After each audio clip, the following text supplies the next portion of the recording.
to begin with, my mom tells me that I was smaller in size, which is also part of growth because I was smaller and I'm not. Also beard, I didn't have the mustache, and now I have. That is physical growth.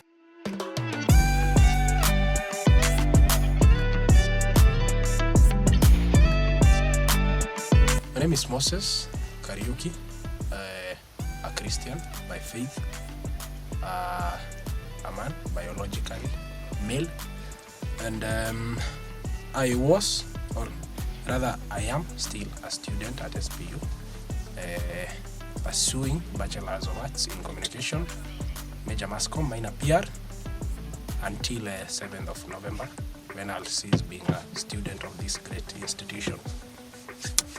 Beside being a student, I'm also an environmentalist, I'm a photographer, I'm a politician, I'm a youth leader, and a lot of things. Amazing. Tell us how you got to know about St. Paul's University. Very nice. I knew about SPU more than 15, I believe, years ago, and I knew about SPU actually in 2007. I don't know, almost 20 years now, 2 years shy, when the late second president of the Republic came to give the charter to the college to become a university. Actually, I was in class back then in pre-unit, and my bro just came, class ikiendelea. He was like, mwalimu, I need that boy, and akanitoa class. I came to this great university, a college then, to see His Excellency. Nikaingia the gate ikiwa a college, and I left when it was a university, and that's how I knew about St. Paul's University. After that, I came back in 2015, 10 years ago now, and I came with my former primary school. We had a visit here, and I was inspired, and that's the journey. So I've known SPU since 2007. Amazing. That's quite the story and quite the history. Now, tell us about your growth. How can you describe your growth in St. Paul's University? Okay. To begin with, my mom tells me that I was smaller in size, which is also part of growth because I was smaller and I'm not. Also beard, I didn't have the mustache, but now I have. That is physical growth. But now, beside physical growth, there is the mental growth, the capability to analyze, to discern, and to reason. When I joined here, I was not that much exposed, in spite of the fact that I come from Kiambu County, which is not that far from the city. I was not that much exposed in terms of interacting with people, interacting with information, interacting with intellectuals. So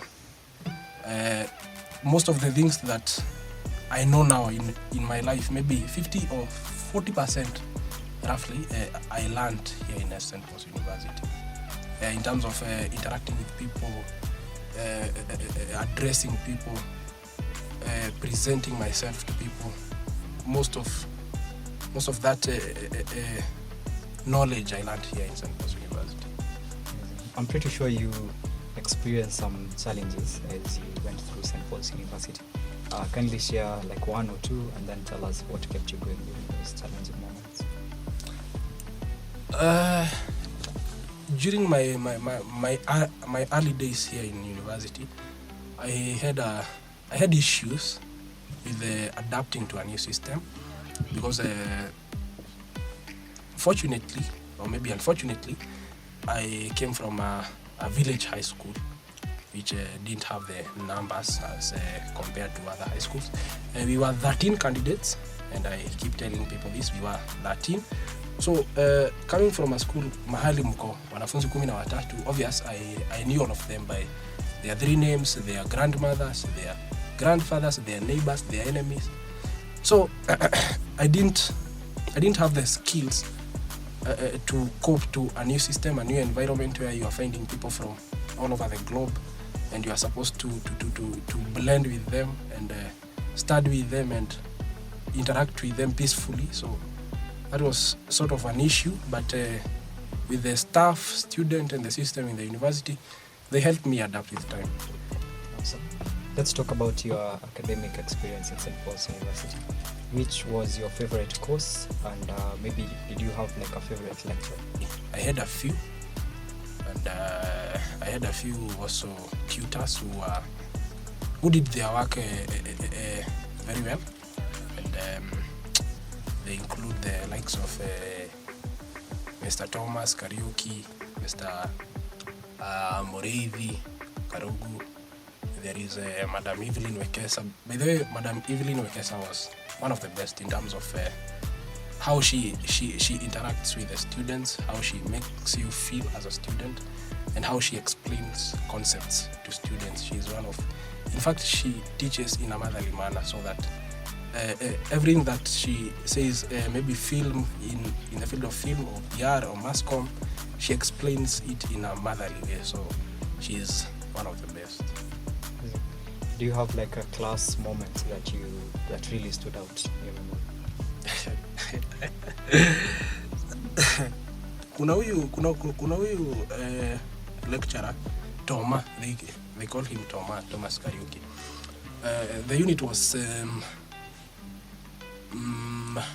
MCO 307, if I'm not wrong, 307 or something of that sort, virtual communication. And we were in class, so I came in late. Mimi nilikuwa nimezoea kuchelewa in my first second years. Third year ndio nimekuja kureform, nilikuwa nimezoea kuchelewa. So I came late to class, and nilikuwa na guitar coincidentally, because after class kuna mahali tulikuwa tunaenda kucheza guitar na wajamaa. So kukuja na guitar, and nika sneak in without him knowing, because for those who know, Toma ni msee anapenda kuinteract na student, kubanje nini. So nikakaa na guitar, and nika sneak kwa class pole tu bila yeye kuninote. Nikaenda nikakaa chini kwa corner what, and then kuna dem alikuwa mbele yangu akisongesha kiti, the guitar ikadunda, and then kudunda ina produce hiyo sauti ya guitar, and he was like, kuna mtu akona guitar pale, ni nani? Simama. And nikajaribu kumlenga nini, but he insisted, so I had to after class akanilazimisha kuja niimbie wajamaa hapo wimbo moja, which sikukuwa na otherwise.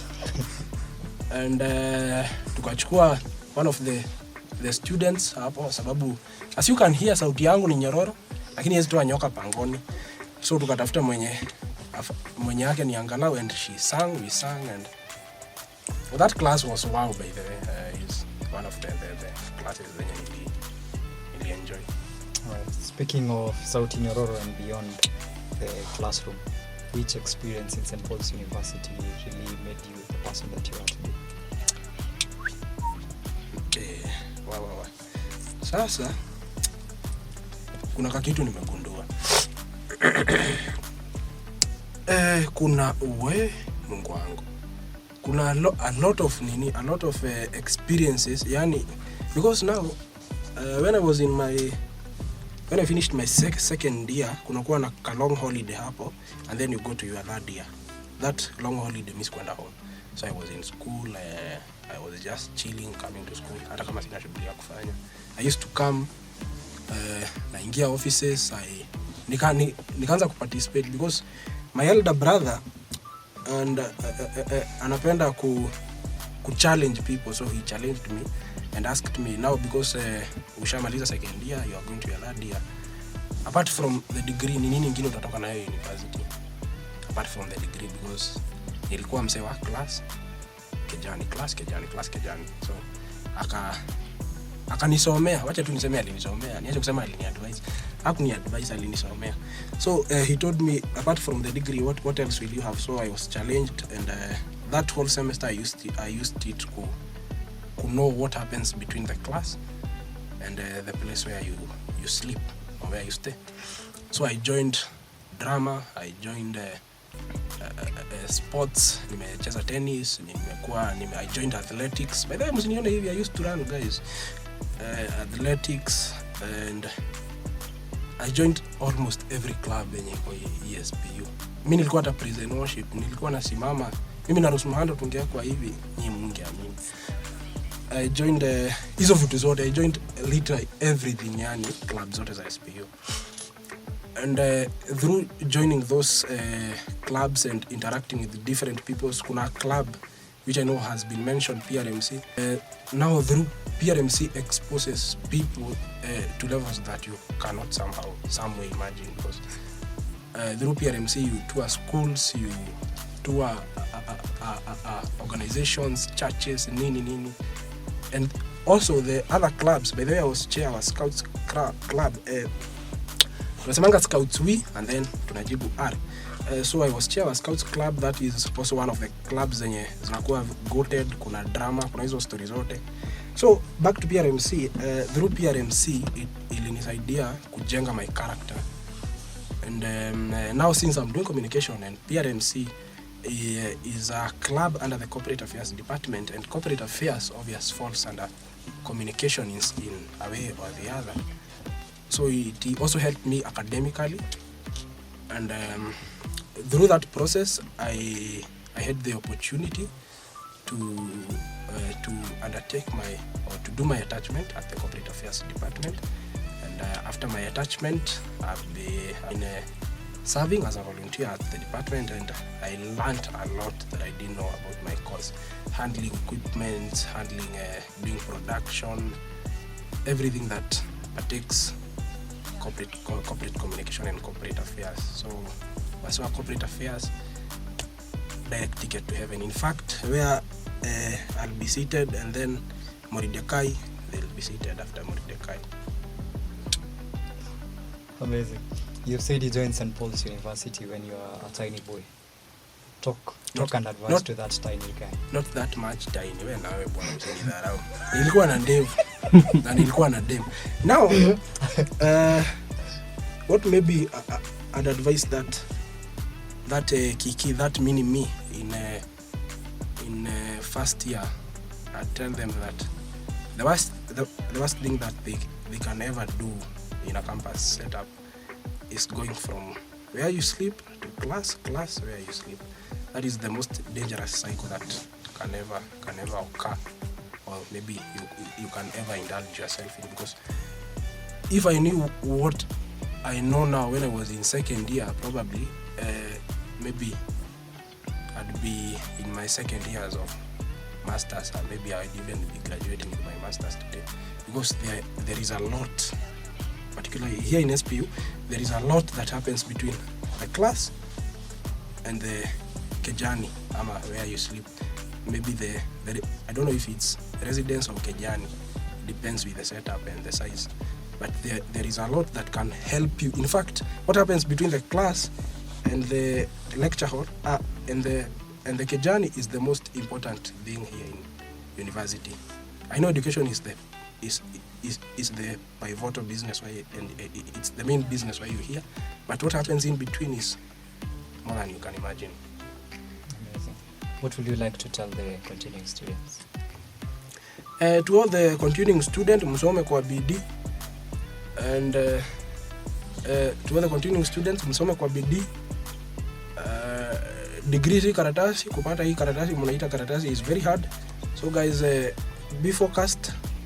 Msome sana, mweke Mungu mbele ya yote, and in everything you do, remember to pray. And anyone out there who is maybe confused or doesn't know what course they should pursue, I'd highly recommend you join St. Paul's University. This is the university of choice, the best we have in East Central, the whole of Africa, the whole of the world, the whole of the galaxy, the best of the best. Jenga career na SPU.